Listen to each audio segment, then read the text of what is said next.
اعوذ باللہ من الشیطان الرجیم بسم اللہ الرحمن الرحیم۔ جب حضرت عثمان رضی اللہ تعالیٰ عنہ خلیفہ بنے تو اسلام عرب سے نکل کر روم اور ایران کے دور دراز علاقوں تک پہنچ چکا تھا۔ ہر نئے علاقے کے لوگ جب مسلمان ہوتے تو وہ ان مجاہدین اسلام یا ان تاجروں سے قرآن کریم سیکھتے جن کی بدولت انہیں اسلام کی نعمت حاصل ہوئی تھی۔ اور اس سے پہلے ہم یہ جان چکے ہیں کہ قرآن کریم جو ہے وہ 7 مختلف مشہور قراتیں ہیں جن میں نازل ہوا تھا، اور مختلف صحابہ کرام نے اسے حضور صلی اللہ علیہ وسلم سے مختلف قراتوں کے مطابق سیکھا تھا۔ اس لیے ہر صحابی نے اپنے شاگردوں کو اسی قرات کے مطابق قرآن پڑھایا جس کے مطابق خود انہوں نے حضور صلی اللہ علیہ وسلم سے پڑھا تھا۔ اس طرح یہ قرات یعنی پڑھائی کے الفاظ کا مختلف ہونا یہ آپس میں یہ دور دراز ممالک تک بھی پہنچ گیا۔ جب تک لوگ اس حقیقت سے واقف تھے کہ قرآن کریم 7 قراتوں میں نازل ہوا ہے، اس وقت تک اس اختلاف سے کوئی خرابی پیدا نہیں ہوئی تھی۔ لیکن جب یہ اختلاف دور دراز ممالک میں پہنچا اور یہ بات ان میں پوری طرح مشہور نہ ہو سکی کہ قرآن کریم 7 قراتوں میں نازل ہوا ہے، تو اس وقت لوگوں میں جھگڑے پیش آنے لگے۔ بعض لوگ اپنی قرات کو صحیح اور دوسرے کی قرات کو غلط قرار دینے لگے۔ ان جھگڑوں سے ایک طرف تو یہ خطرہ تھا کہ لوگ قرآن کریم کی متواتر قراتوں کو غلط قرار دینے کی سنگین غلطی میں مبتلا ہوں گے، دوسرے سوائے حضرت زید رضی اللہ تعالیٰ عنہ کے لکھے ہوئے ایک نسخے کے جو کہ مدینہ طیبہ میں موجود تھا، پورے عالم اسلام میں کوئی ایسا معیاری نسخہ موجود نہیں تھا جو پوری امت کے لیے حجت بن سکے، کیونکہ دوسرے نسخے انفرادی طور پر لکھے ہوئے تھے اور ان میں 7 قراتوں کو جمع کرنے کا کوئی اہتمام نہیں تھا۔ اس لیے ان جھگڑوں کے تصفیے کے لیے جو قابل اعتماد صورت تھی وہ یہی تھی کہ ایسے نسخے پورے عالم اسلام میں پھیلا دیا جائے جن میں 7 قراتیں جمع ہوں، اور انہیں دیکھ کر یہ فیصلہ کیا جا سکے کہ کون سی قرات صحیح ہے اور کون سی غلط ہے۔ حضرت عثمان رضی اللہ تعالیٰ عنہ نے اپنے دور خلافت میں یہی عظیم الشان کارنامہ انجام دیا۔ اس کارنامے کی تفصیل حدیث کی روایات سے یہ معلوم ہوتی ہے کہ حضرت حذیفہ بن یمان رضی اللہ تعالیٰ عنہ آرمینیا اور آذربائیجان کے محاذ پر جہاد میں مشغول تھے۔ وہاں انہوں نے دیکھا کہ لوگوں میں قرآن کریم کی قراتوں کے بارے میں اختلاف ہو رہا ہے، لہذا مدینہ طیبہ واپس آتے ہی وہ سیدھے حضرت عثمان رضی اللہ تعالیٰ عنہ کے پاس پہنچے اور جا کر عرض کیا کہ اے امیر المومنین، قبل اس کے کہ یہ امت اللہ کی کتاب کے بارے میں یہود و نصارہ کی طرح اختلافات کی شکار ہو جائے، آپ اس کا علاج کیجیے۔ حضرت عثمان رضی اللہ تعالیٰ نے پوچھا کہ بات کیا ہے، اصل میں وہ بتاؤ۔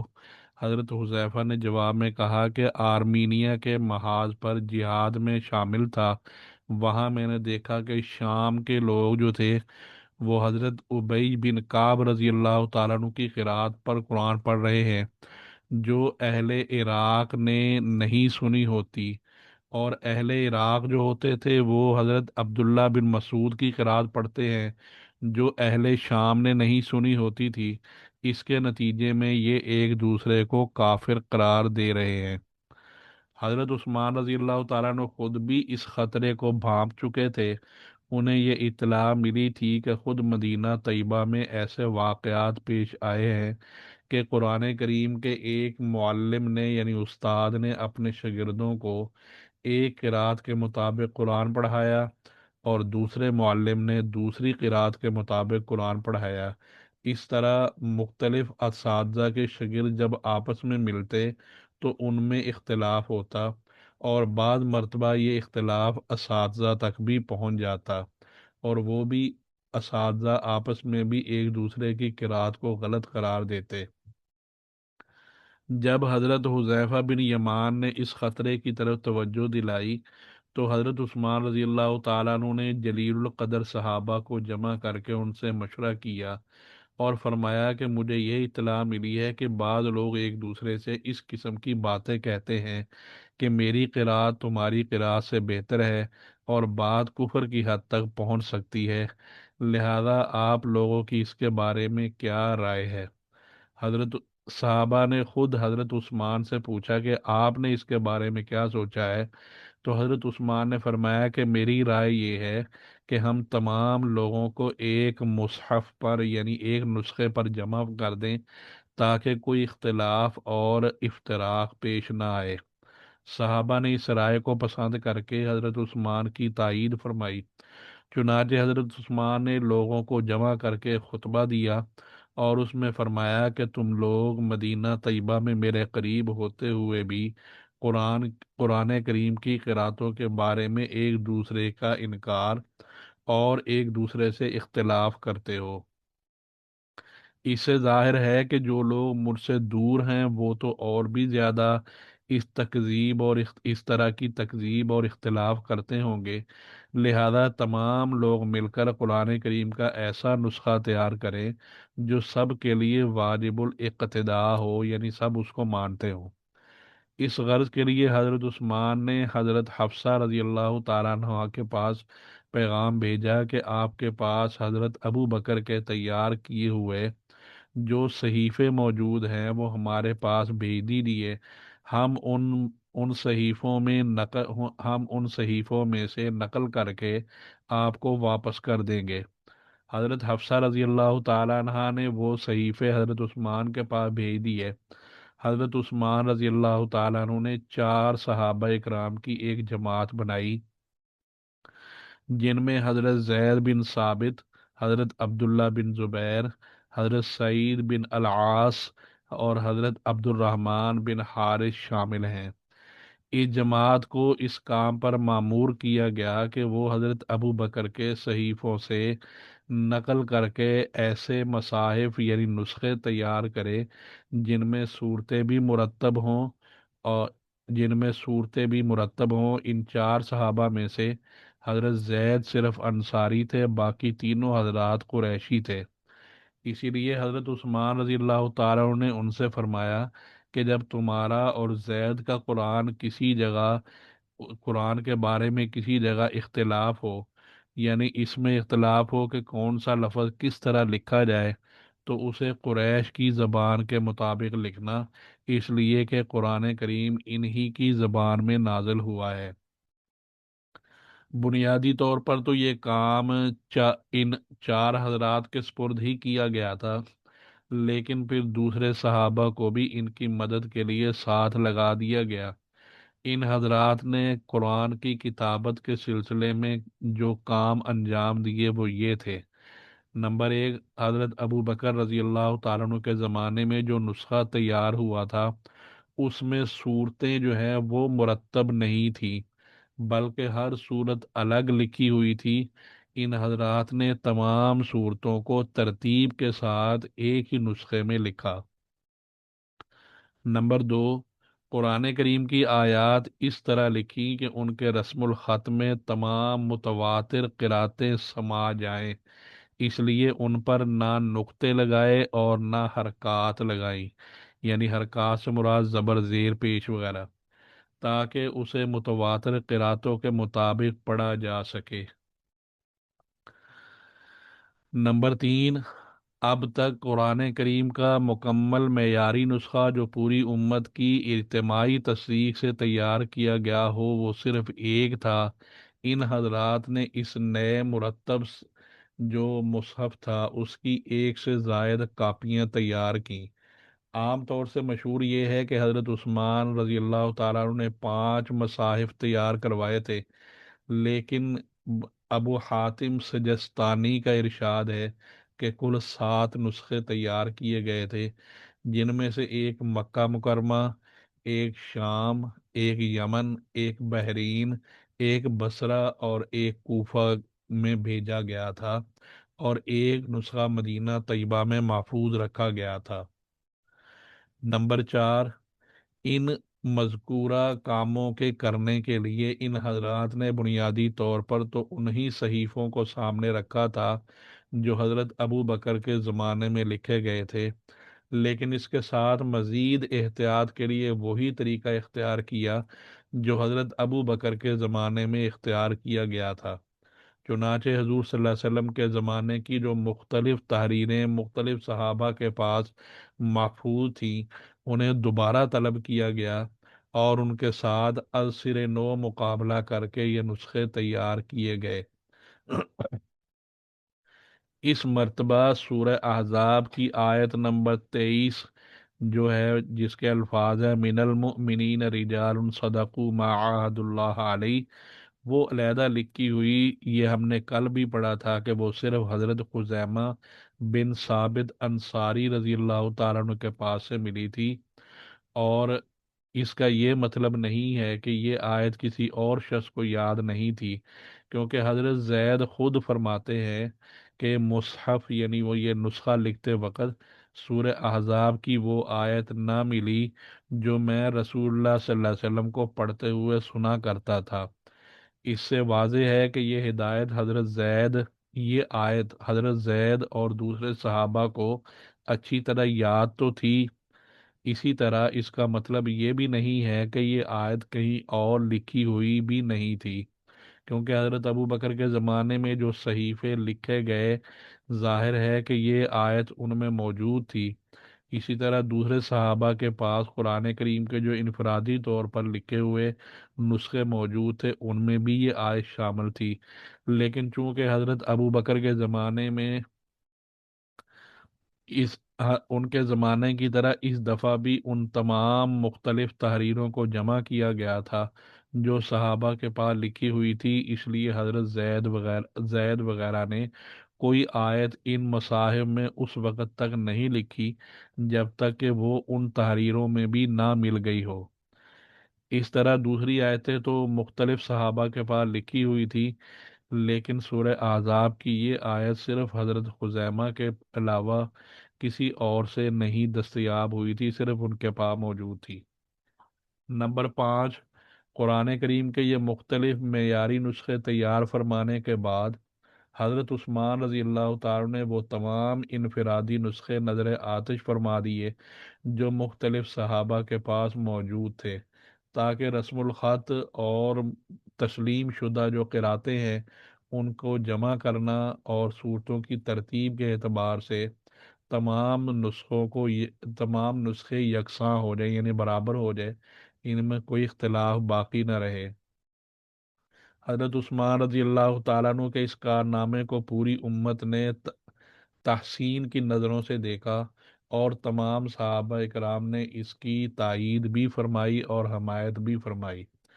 صرف حضرت عبداللہ بن مسعود رضی اللہ تعالیٰ عنہ کو اس معاملے میں کچھ رنجش رہی، جس کی تفصیل کا یہ موقع نہیں ہے۔ حضرت علی رضی اللہ تعالیٰ عنہ فرماتے ہیں کہ حضرت عثمان کے بارے میں کوئی بات ان کی بھلائی کے علاوہ نہ کہو،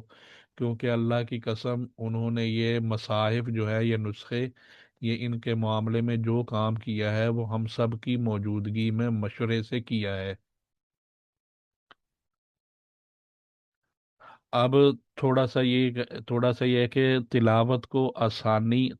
میں آسانی پیدا کرنے کے کچھ اقدامات بھی کیے گئے۔ حضرت عثمان رضی اللہ تعالیٰ عنہ کے ان کارناموں کے بعد امت کا اس بات پر اتفاق ہو گیا کہ قرآن کریم کو عثمانی رسم کے علاوہ، یعنی رسم الخط جو ہے عثمانی رسم الخط جو حضرت عثمان کے دور کے تھے، اس کے علاوہ کسی اور طریقے سے لکھنا جائز نہیں ہے۔ چنانچہ اس کے بعد تمام مصائف اسی طریقے کے مطابق لکھے گئے، اور صحابہ اور تابعین نے مصائف عثمانی کی نقلیں تیار کر کے قرآن کریم کی وسیع پیمانے پر اشاعت کی، لیکن ابھی تک قرآن کریم کے نسخے ایسے تھے کہ جن میں نقطے یعنی ڈاٹ وغیرہ اور زبر زیر پیش اس سے یہ خالی تھے، اس لیے جو غیر عرب ہیں ان کو اہل عجم کہتے ہیں، اس لیے اہل عجم کو ان کی تلاوت میں دشواری ہوتی تھی۔